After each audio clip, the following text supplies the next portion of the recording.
Got it. 1961, the world was run by two men mainly.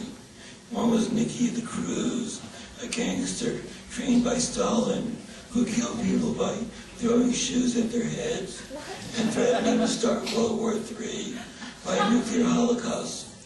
And the other person was John Fitzgerald Kennedy, our new president, who used to pick up lines like, "I'm the fucking president of the United States.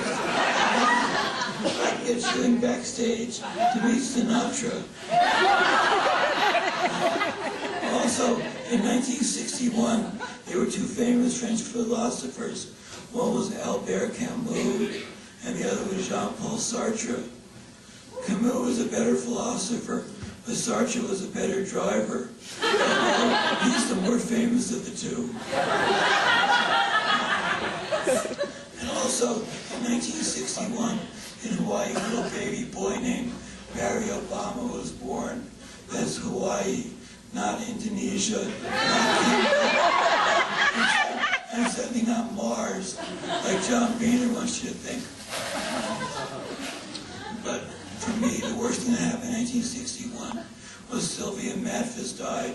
She was my mother, and I was 10. And that's what taught me the most important lesson of my life, that the worst thing that could ever happen to you can happen, and life goes on. In the Jewish culture, we do a thing called sitting Shiva, where you sit there for 2 weeks with your friends and family. And that's where I learned about death and pie. So that's the name of this piece. All my friends sat around and shared pies with me. And as Benjamin Franklin once noted, after birth, the only two certainties are death and pie.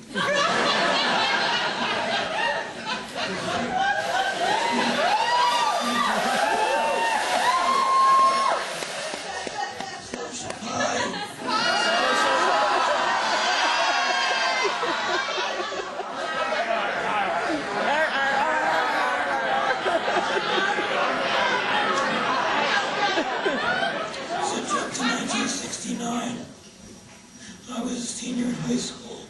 At that time, the world was run by two people. One was Mick Jagger, who said, his lines were, "I'm the greatest rock and roll artist in the world.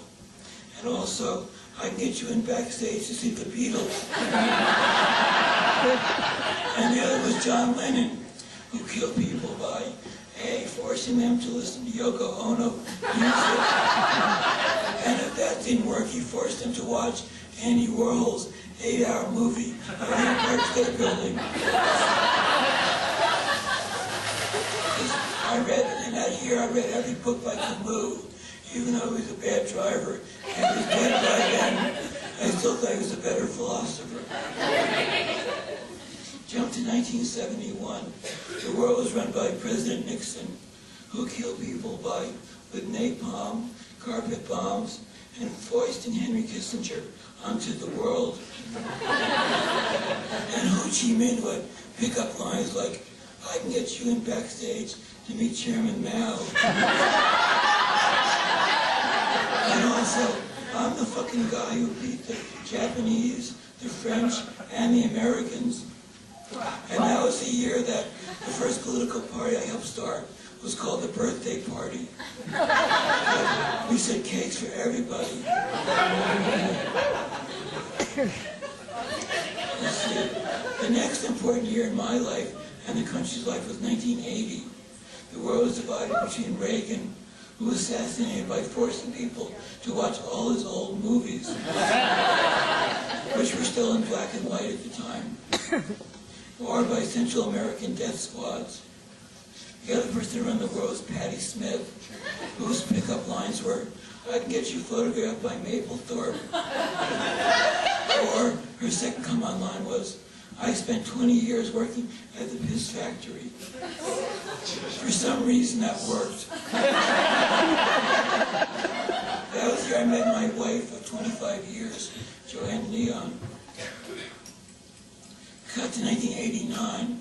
I died that year, but they brought me back, and all our fascists all over the world are sorry they did. I write jokes about them like this.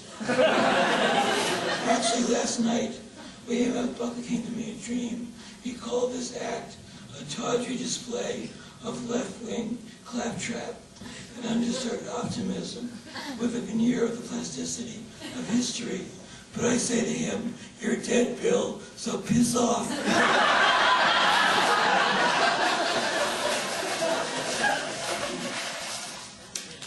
I guess we're in a decade, so Shapai.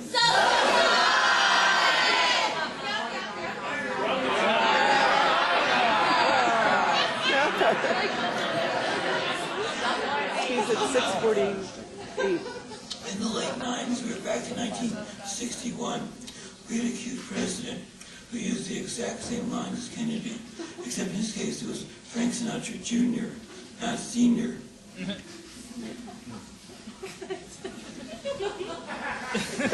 And again, we in Russia, we had a bald president who liked to kill people for sport. Jump to 2004.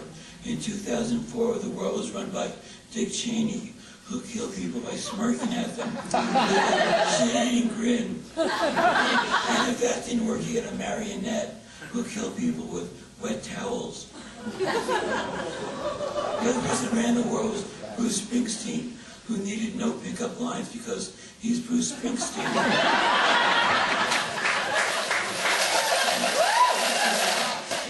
And that year, Joanne Ligon, my wife of 25 years, died. Cut to 2006. I was tired of being single, so I went on Match.com, and a woman mentioned that she loved Trick Lock Company.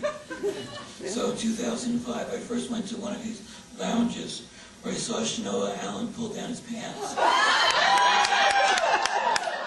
loved Trick Lock ever since. I don't know if that got us together or not, but now we've been married for 5 years.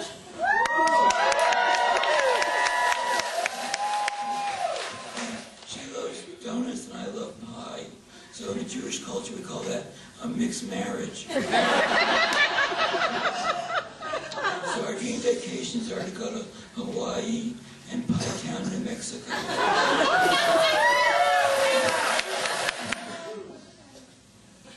So I guess I'll finish up with the National Pie Council has designated January 23rd as National Pie Day.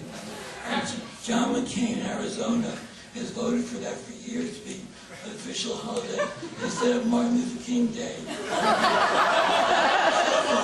48 states don't believe him that it's more important than celebrating Martin Luther King. So this is my poem about National Pie Day. Although some red states may question why, this is our National Day of Pie. It is not political, I must stress, to alleviate their too long years of distress. Tea Party members like pie a la mode, though only with vanilla, I have been told. Jesse Jackson and his rainbow fans seem to like theirs covered in Neapolitan. Chicagoans like their meat pies well. Their next mayor's name is Rahm Emanuel. Philadelphia's like pie immersed in cheese. After 3 pieces, they still cry, "One more, please." Mathematicians are flustered and confused. They fear their favorite number is being abused.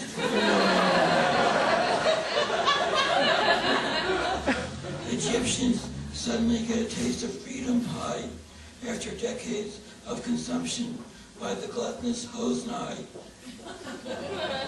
People everywhere love a slice on their plates, but it's only a holiday in these United States. So to sum this up, this is death and pie. These are ashes from my wife Joanne, and this is pie. So this is what happens when death and pie merge. It's kind of crunchy, I bet.